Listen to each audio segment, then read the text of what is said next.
live. Wildlife Cake and Cocktails, episode 15. We're coming at you once again. Today we're going to be talking some wildlife and forest fire ecology, in particular some of the US forest fires and some of the stuff going on in Southern California. We will actually be crossing over to the US today to speak with Kerry Waldman in San Diego.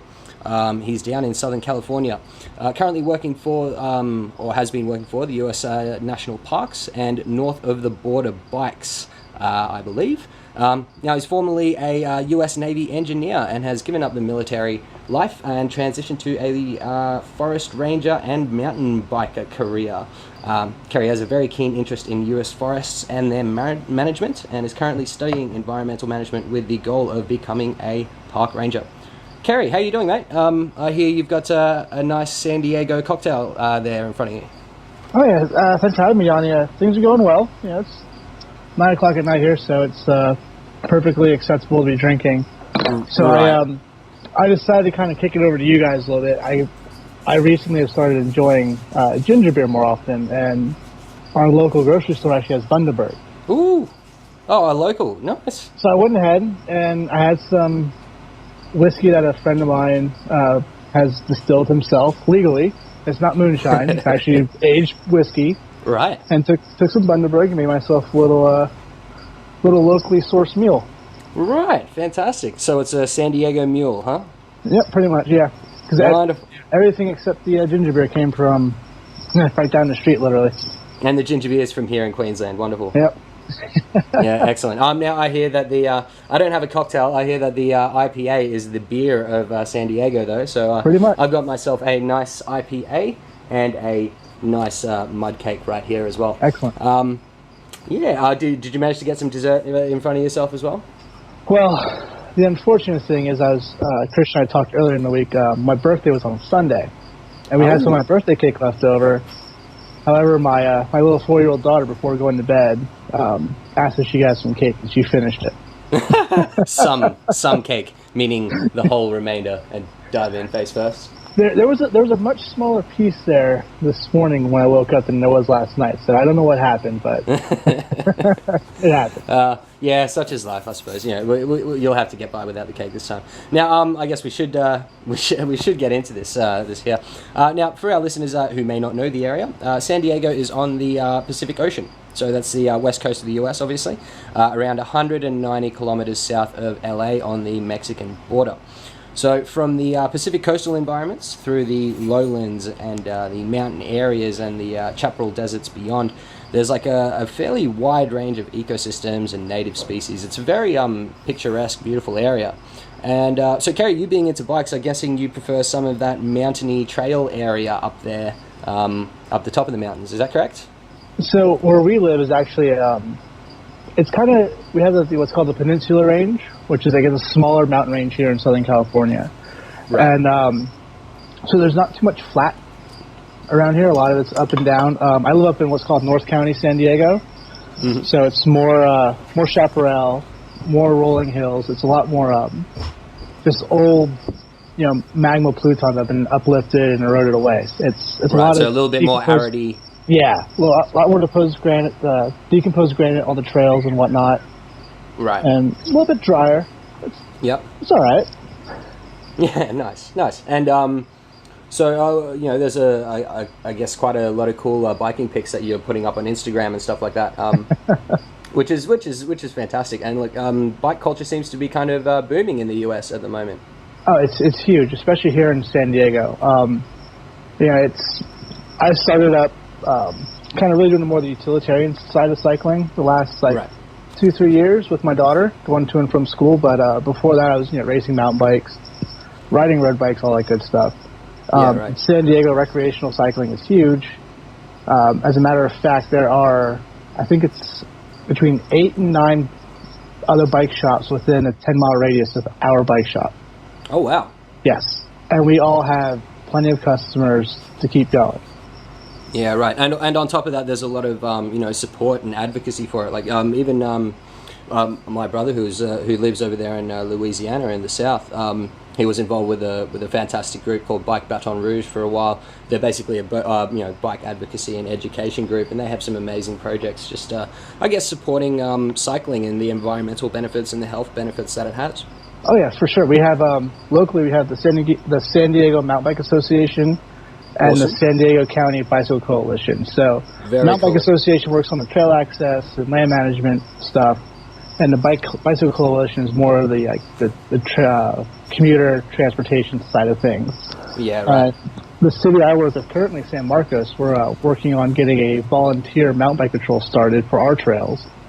I'm also currently involved with another volunteer patrol at the San Diego River Park, which is a park that covers, I want to say, about 12,000 acres that goes from inland San Diego all the way out to the coast along the water.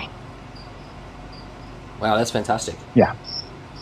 So look, obviously with all these trails, there is a lot of natural bushland area, and as we've been seeing, over the recent months, there is some serious wildfires that have been going down in the area. So, look, let's start talking some fire ecology. Now, here in Australia, as we call them, bushfires, they're pretty much a seasonal feature of much of our forests and grasslands and things like that.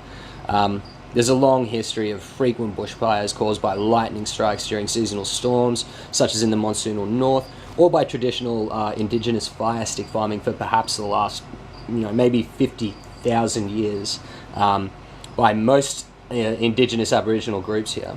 Yeah. Used both to drive out animals for hunting and to clear dense undergrowth, ideally stimulating vegetation growth and diversity.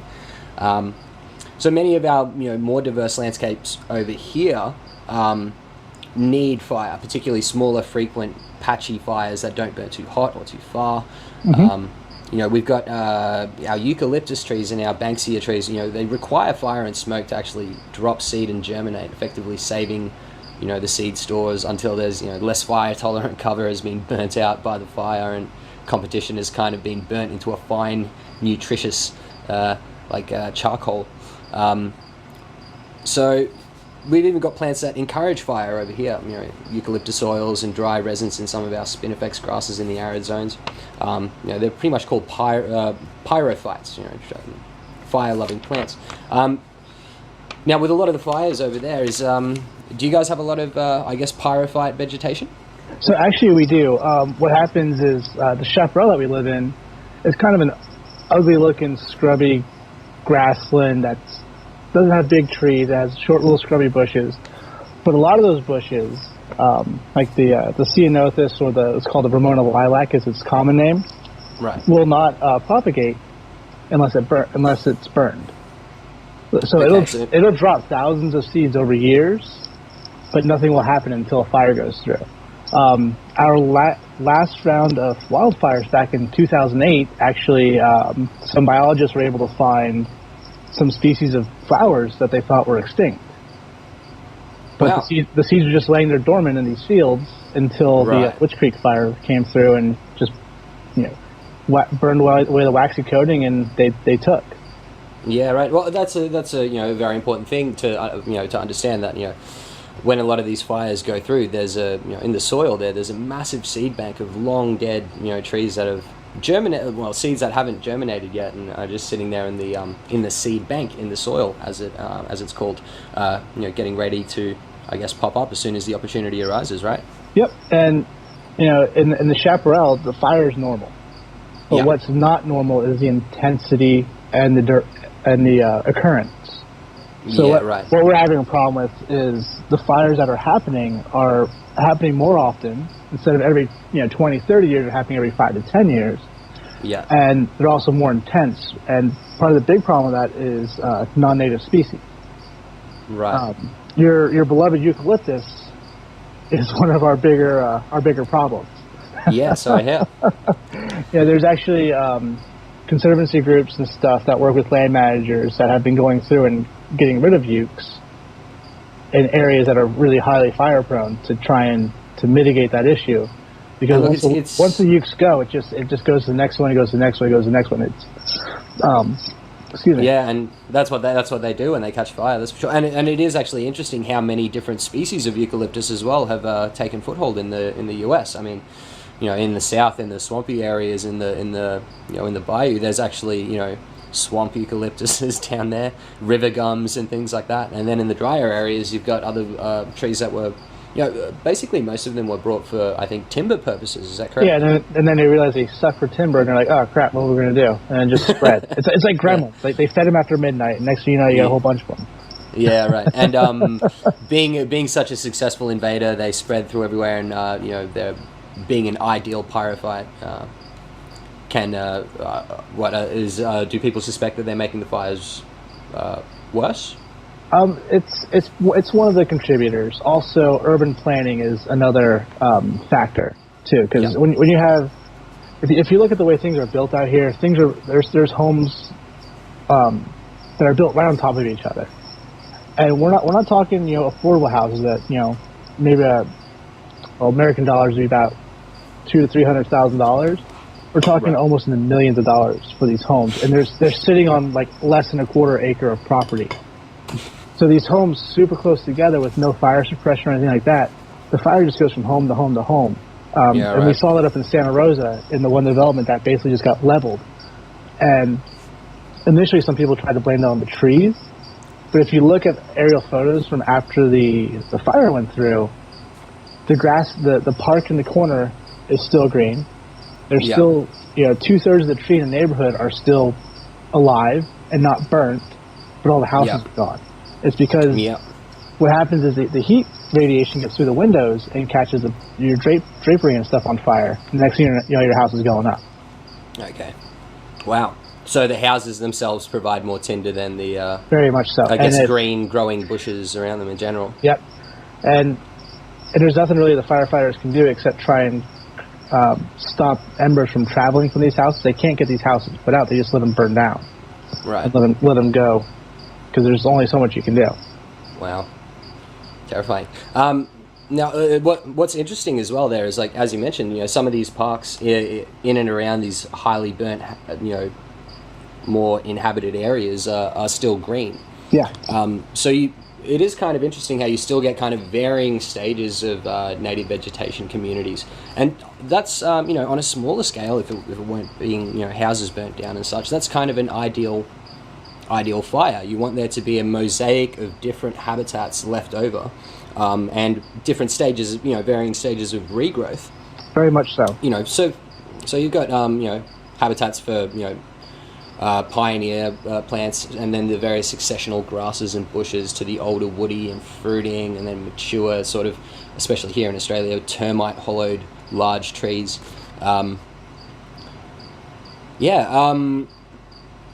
How does that compare to the current fires? I guess these larger fires are a bit more homogeneous. Yeah, so the one that we just had in San Diego here started in a riverbank, right, off the freeway. So likely what happened was someone discarded a cigarette or something out the window, and it caught. And I can't remember the specific name of the non-native plant that's like really prolific in that riverbed, but one of my classmates actually was working for a conservancy group that was in that riverbank the week before the fire happened. Wow. And this invasive plant was just everywhere. And when plant goes, it goes quick and it goes fast. And that's what ended up happening, is it just went up and it just started storming right down through following the watershed, essentially. Wow, that's incredible. Yeah. Especially that it started, just from, basically a roadside as well. I mean, it's not uncommon, but those happen a lot around here. Little roadside burns, for, quick little brush fires. But a lot of times, Cal Fire can get out there and get them down real quick. This one it's a combination of a Santa Ana day, so the winds were coming from the east, blowing towards the coast, and it's a dry wind. It wasn't a particularly warm day. It was a particularly dry day with a really strong wind, and that just kind of caught it in just perfect situation. Yeah, good tinder. Yep. Right. Well, look, I guess we should discuss the human factor here in a lot of these fires. Typically human habitation for a lot of these areas means reduced fire frequencies. and long extended fire intervals in like the surrounding habitat. Not everybody wants to have frequent brush fires burning down the piles of fuel stores, but when you don't, those fuel stores, all the leaf litter and grasses and branches and dense vegetational flammable vegetation all builds up. It's happened here in Australia, and many times. For the 1997 Dandenong Ranges fires were pretty much the worst fires since 1983, the so-called Ash Wednesday fires. I was actually there for the 1997 ones. We used to live in Victoria at the time, and there was 41 houses lost, a lot more damage, 3 civilian deaths, and basically the whole Great Dividing Ranges, Dandenong Ranges area that we saw, it looked like the mountain had turned into a volcano. This giant, massive plume of black smoke coming up off it, and you've got power lines just exploding and transformers just exploding up and down the street, and secondary fires popping up here and there. So, I can definitely sympathise with some of the damage that happened. But there was 41 houses lost. I read estimates that there was between 3,500 to 7,000 homes lost in the Southern California fires in October, and over 40 deaths. And then the recent fires in Santa Rosa in Northern California, 2 December fires in Southern California, and then the most recent was the Thomas Fire, which, as I understand, was the second largest in California history, going for over a week from the 4th of December to January 12th, over a month, and over 281,000 acres and over 1,000 structures in Santa Barbara and Ventura counties. Luckily only 2 deaths, but that's a lot of damage in that one single fire. What was that like to experience? Well, thankfully, none of that went down near us. We're a good. My metric doesn't really work too well. That's all right. You can use miles. We'll convert it. We're good about 200 miles or so south of Santa Barbara, Ventura area, where the Thomas Fire happened. Right. And we're a world away from Santa Rosa. Okay. California is a very, very large area. Yeah. I don't remember the stats on the one that happened close to us. That was up in Vista. Right. But I don't think much was lost in that one. There's a few homes. I don't think there were any deaths. Yeah. Which is good. Obviously, yeah. But part of the issue too is it sounds like an astronomical number of structures and a lot of damage and stuff like that. But you also have to remember, California is really tightly packed in. Right. So if one goes, it's just going to be a chain reaction, and it's really hard to try and stop that chain reaction. Yeah, and once you've got that fire going through an urban sprawl with vegetation kind of mixed through it, it's good luck. Right. Well, I guess particularly when there hasn't been regular fire, particularly throughout the area, to get rid of some of those fuel stores as well. Well, so a lot of like Cal Fire and a lot of the conservancy groups around here actually encourage doing 100 feet of the frontal space around the home. Right. So that's maybe like 3 or 4 meters. And surely that's a bit up. I always give I have a friend from the UK and he uses metric. I always tell him it's an imaginary system. We're just trying to trick everyone. Yeah, pretty much. So you want ideally you'd probably want about 100 meters around your house. Yeah. To not really have anything that's going to be super dry and super flammable that's going to throw embers onto your home. Yeah. Which is good practice, especially in the more rural areas.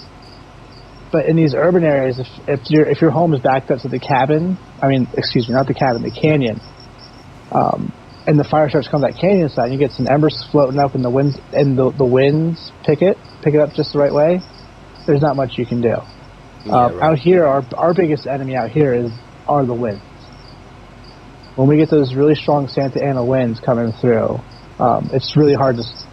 You can do all you can do. You can get rid of all the underbrush. Yeah. But if something were to catch, these 60 to 70 mile an hour winds kick up. Yeah, and it's just going to keep moving the once fire the fire line starts past to the get even brake faster, every time. Yeah.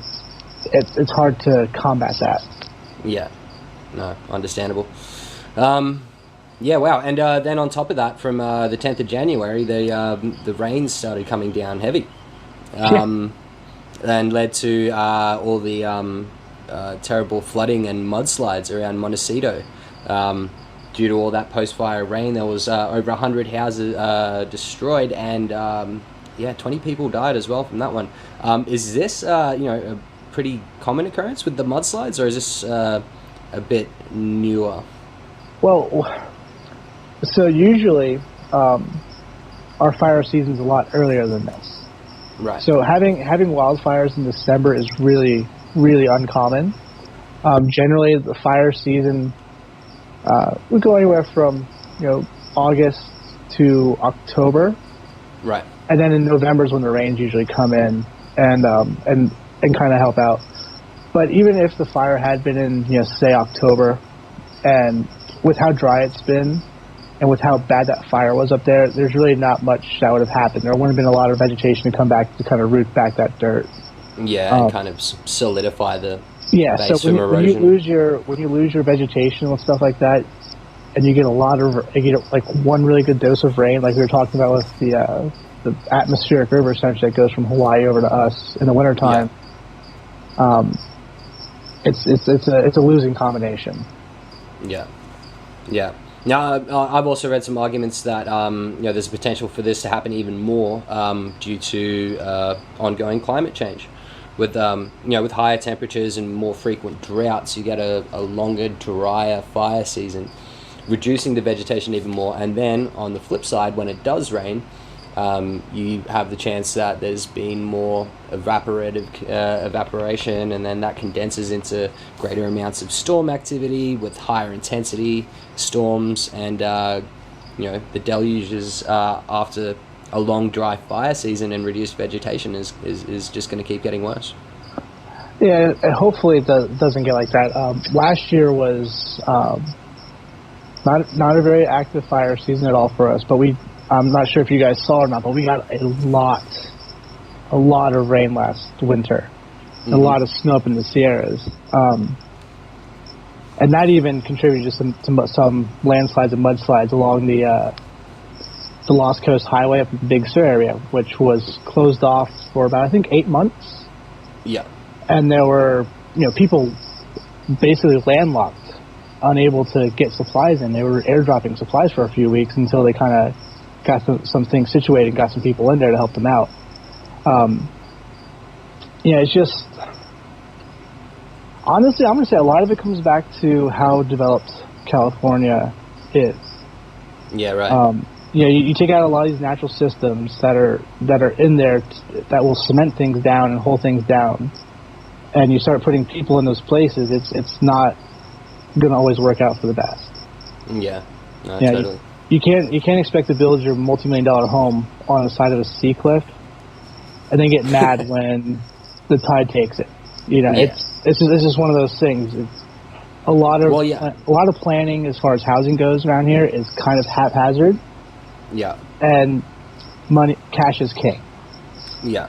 And look, taking fire ecology into account is not always the first priority for a lot of people, but maybe it needs to be.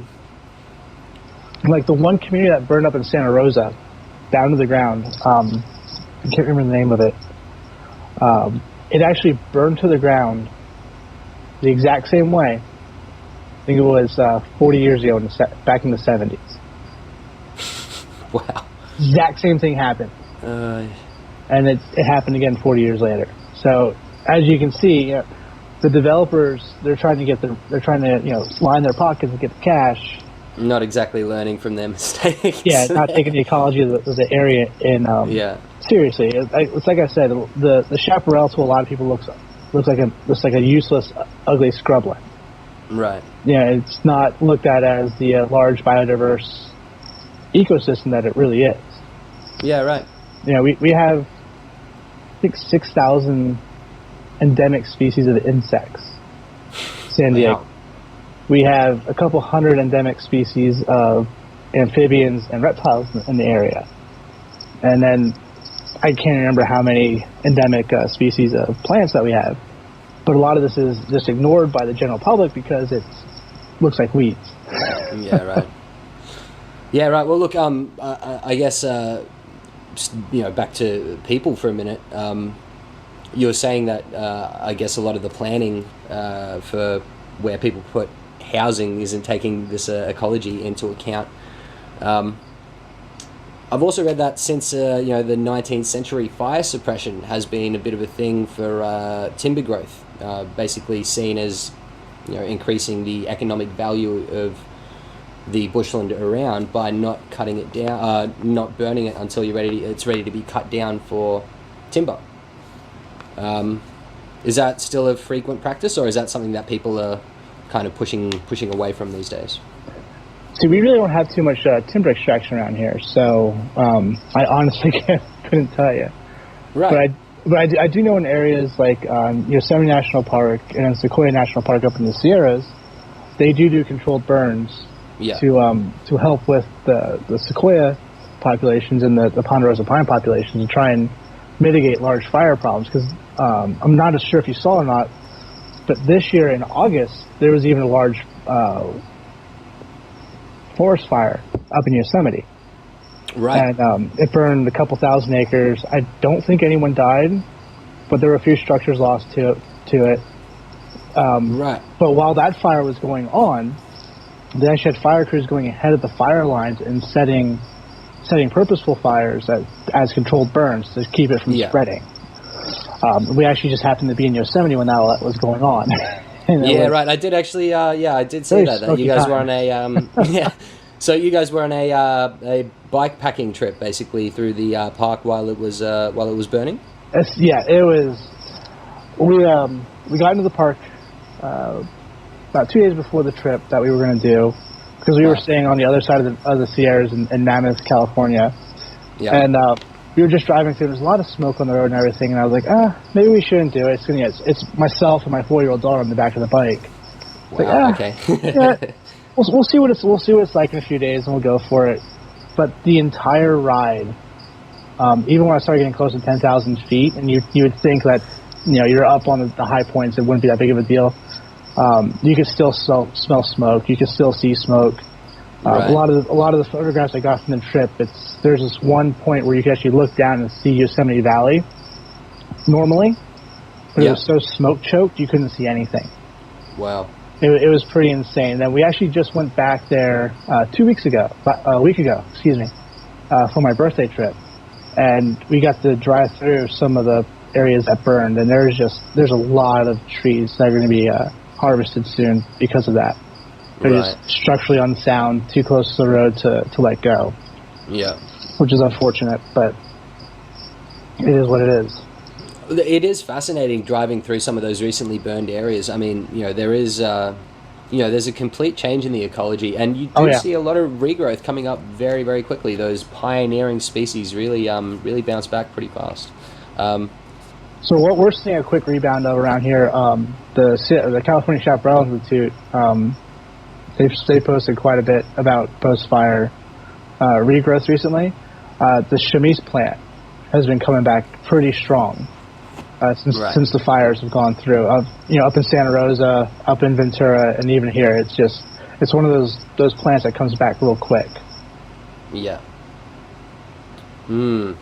All right, and obviously this is a wildlife show that we're recording here. Did you see any fauna? Did you see any animals running around while you were up there on the, particularly during the fire? Horses. Horses. So there's a lot of equestrian farms in our area. Right. We have Del Mar Racetrack down near the coast. It's world famous. Bing Crosby, I think, helped build it or something like that. I don't know. It's for rich people. I don't really go there. But actually, that was one of the bigger problems, was trying to evacuate thousands of horses from these farms. Yeah, and right. Some of them were like racing thoroughbreds, and there were some people who had no way to get a trailer in there to get their horses out. So you just kind of cut them loose and what happened, what happened, and some were lost. One of my parks in San Marcos, we actually have an equestrian center, and we were able to host. I think we got 12 horses that we were able to host, and let them come hang out with us for a few days. Yeah, just to avoid the smoke and fire. 5,000 horses ended up at the fairgrounds. Yep. Wow. I actually read a tweet from the Ventura County Animal Services from 8th of December that they had over 700 animals, many domestics, including 150 horses in at the time. So, interesting. It seems to be a lot of animals that were at risk. A lot of them were domestic. Yeah. But there was actually one story out of the Thomas Fire. It was someone found a 5-month-old mountain lion cub that was pretty beat up. He had his pads on his paws were burnt pretty well and everything like that. He had some smoke inhalation issues, but he was actually able to be rescued and is making a full recovery right now currently. A mountain lion, wow. Yeah. Which is awesome. Like I personally, there's a lot of people around here that are afraid of mountain lions and coyotes and stuff like that. They're one of the most misunderstood species that we have in the area. They're a keystone species. They got a very important job to do. Yeah, absolutely. I mean, large predators are always important for. And seeing them get caught out in these wildfires like this, it's unfortunate to see, but it's good to see that little guy's going to make a recovery. Yeah, and get back out there. And look, I imagine that's pretty rare. I mean, most of them are going to be moving on pretty quickly. I mean, most native animals, I imagine, are pretty well adapted to deal with wildlife, even in California. Well, that's if they can. Because you have to remember, we have a really large network of freeways and roads. Yeah. Gated communities and stuff like that really fragment our habitats. Yeah. So I don't know if you've heard of a mountain lion named P22, but he basically lives in Hollywood. Okay. He is trapped between 3 freeways, essentially, and he just lives in Hollywood. Yeah, sweet. That's his thing. He's the Puma of Hollywood, they call him. That's so fantastic. what happens a lot of times is these animals will get stuck where they are and can't really escape because of the fragmented habitat. Right. Well, look, I was reading, I mean, obviously a lot of this stuff isn't new in 2018. This was from 1969, from Comaric Fire and Animal Behavior, that they saw, adult cotton rats carry away from the flames 4 very young rats, eyes still closed, one at a time by the scruff of the neck, and deposited somewhere in dense vegetation across the firebreak. Frequently, we see cotton rats run across the line of fire, apparently finding a weak spot in it and returning to the smoking burn without injury. But fire encirclement experiments did show that there was some mortality. So, if there was burrows, obviously things were pretty well okay, being able to survive in well-ventilated underground burrows and transport their young back and forth as needed. But if they're encircled either by fire or other physical boundaries such as roads or estates or other man-made boundaries, I can imagine that a lot of them won't be able to escape some of these fires. Yeah, and that's unfortunately what happens. Right. But you see the news stories about the mama cat going to the fire and pulling her babies out. You see the you see on the news some of the wildlife escaping, birds flocking out. They do what they can. They do what they can do, and if they can get out, it's great. But it's an unfortunate fact of living in such a densely populated, heavily urban impacted area. Yeah. Yeah, well, I mean, we went up into the fires ourselves, into the post-fire area ourselves in 1997 down there in the Dandenong Ranges to see if there was any injured wildlife that we could, assist or get to veterinarians or whatever. And we really couldn't find much. There was a few people who found, the occasional possums or lizards or things like this, but, as I understand, it's actually quite rare to see injured wildlife. Was that the case at least when you were in Yosemite? Well, when we were in Yosemite, it was we weren't anywhere near the actual physical fires, thankfully. Right. It was all far enough off the roads that they weren't closing anything down or having people evacuate. Right. Okay. Even this winter when we went through the post-fire areas, you don't really see too much shortly after the fires. They kind of like, animals will stay away. It'll take a little bit until like the undergrowth comes back in, and then the animals will start coming back in once they get some food and some shelter going. Yeah, right. And of course, as we were talking about the mudslides and stuff, there's these some of these secondary impacts to worry about, even for wildlife. So, for example, the fires in rainfall can introduce enough ash and silt into the waterways due to that vegetation loss and erosion. Some of that can be a good thing locally, just adding nutrients into water systems for plankton and algae growth and things like that. However, in big post-fire runoffs, the impacts in coastal areas can even affect coastal communities of marine life. For example, mussel and clam fisheries were affected in Spain by post-wildfire runoff. You can see that in Duran Medrano 2017 Valuation of Terrestrial and Marine Biodiversity Losses Caused by Forest Wildfire in the Journal of Behavioral and Experimental Economy. I guess we should ask, on top of the massive human impact of the recent mudslides in California, what kind of impact the mudslides are going to have on ecosystems? Yeah, that's kind of tough to say, but it will. And any kind of runoff is going to be affecting our coastal regions. But you add extra stuff in there, it just creates a bad situation for everybody from tip to tail. Right.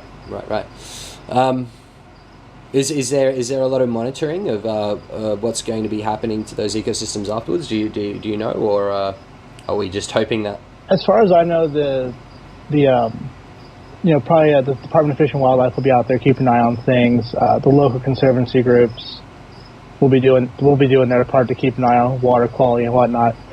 But to be completely honest with you, if you have a good rain here in San Diego, it's actually recommended not even go into the ocean.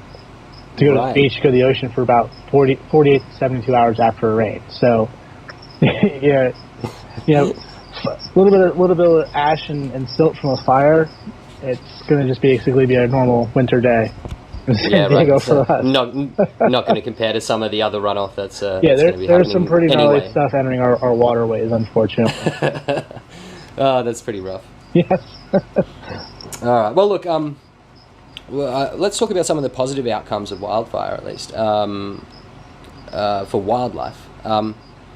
Like most of the things, these kind of big events in natural systems, they're a bit more complicated than we would always like to assume. Mm-hmm. It's fire and wildlife have a pretty dynamic relationship. Like, just as a simple example, predator numbers might increase in one season after a fire because there's less cover for their prey. But if they have a good season of hunting, then the prey numbers decrease and the predator numbers drop next season, and the prey numbers come back up.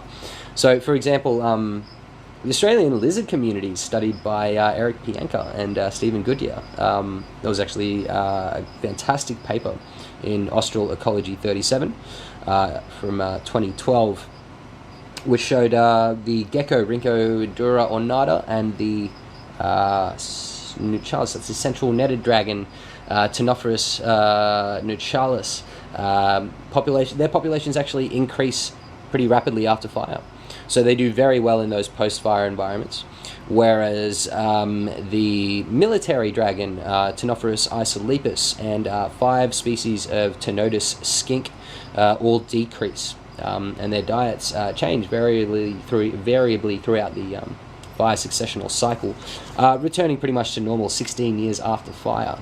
So, obviously there's, at least 2 species in that whole community of lizards, Rhynchodura ornata, so a nocturnal gecko, and a diurnal agamid lizard, which is fairly common throughout Australia as well, throughout central dry parts of Australia, Ctenophorus nuchalis out west.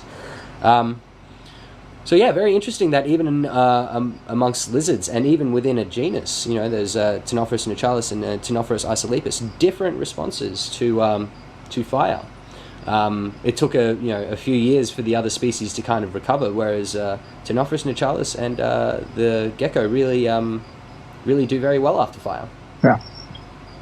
Do you guys have a lot of fire-loving species over there as well? That's a good question. Honestly, if I had to make an educated guess, it would likely be our little fence lizards. They're everywhere. Right. They thrive on like small pill bugs and ants and stuff like that. Right. So, and those are less likely to be impacted by fire. They're quick to come back and everything like that. And my understanding is they like a slightly raised, exposed outcropping to kind of perch up on. Oh yeah, they love my yard.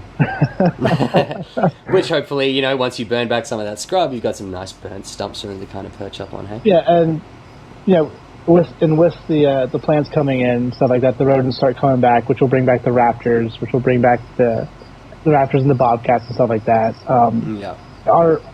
Thankfully, the way the chaparral is designed, it's designed to rebound pretty quickly, which brings our animals back really quickly, which is helpful. But honestly, in this area, you're likely to see rabbits come back quick, crows, finches, other animals that you would associate with a dense human population. Right. And look, I understand that there's even many insects and birds which are actually pretty actively drawn to wildfire, like smoke flies and fire beetles, which we don't have around here. But I understand fire beetles actually gather around hot embers to mate. So, like actively, using fires as part of their breeding behavior. And then you have things like the Meropidae bee-eater birds in Namibia hanging around the edges of fire, so much that they're known as the cousin of fire bird. So obviously birds and insects kind of seem to do fairly well around some of those burnt areas. And there's a bit of debate in the US at the moment around fire and the black-backed woodpecker, as I understand it, one of California's rarest birds, which loves post-fire habitat. Have you heard much about this? Honestly, I have not. No, no worries. Well, look, in 2012 there was a petition to list the black-backed woodpecker, Picoides arcticus, as threatened or endangered under the Federal Threatened Species Act, which and it actually requires post-fire environment. So this is a paraphrase from Smith 2000 Wildland Fire in Ecosystems.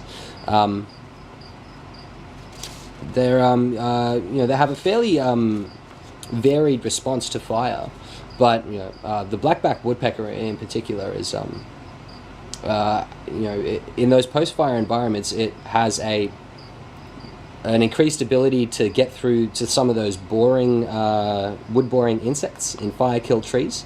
So woodpecker populations generally increase after mixed severity and even full stand replacement fires. And then after that, you get secondary cavity nesters, which can take advantage of those nests prepared by those primary excavating woodpeckers.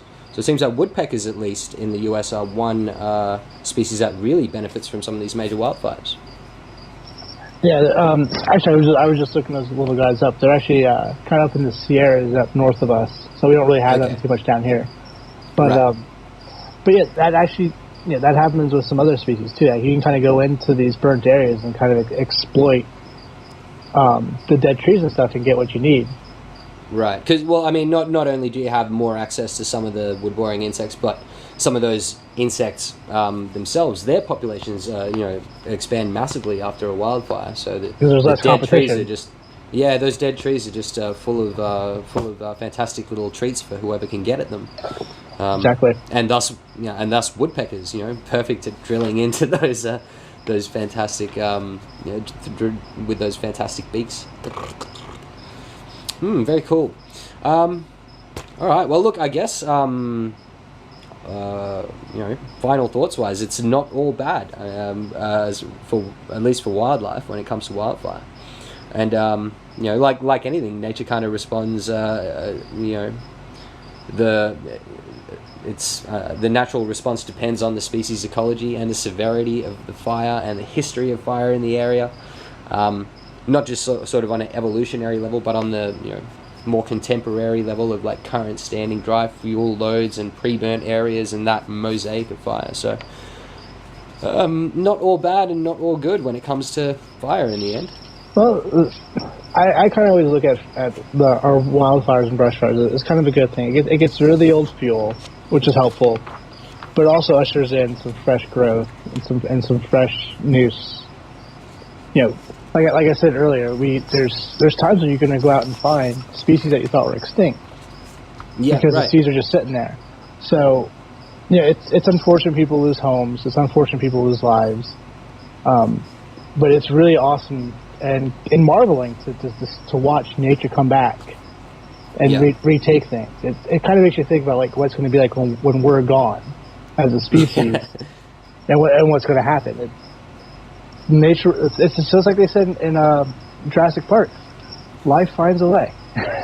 Yeah, and it is beautiful to see that after those fires, going through some of those post-fire habitats, particularly here in Australia. You see from those burnt eucalypts, they got this black burnt trunk, and then just bursting out of some point there's a big fresh branch of young green leafy growth, like it's a brand new tree, freshly sprouted from the ground. So it is quite amazing, and very interesting and beautiful to kind of see that regrowth coming through after some of those big fires.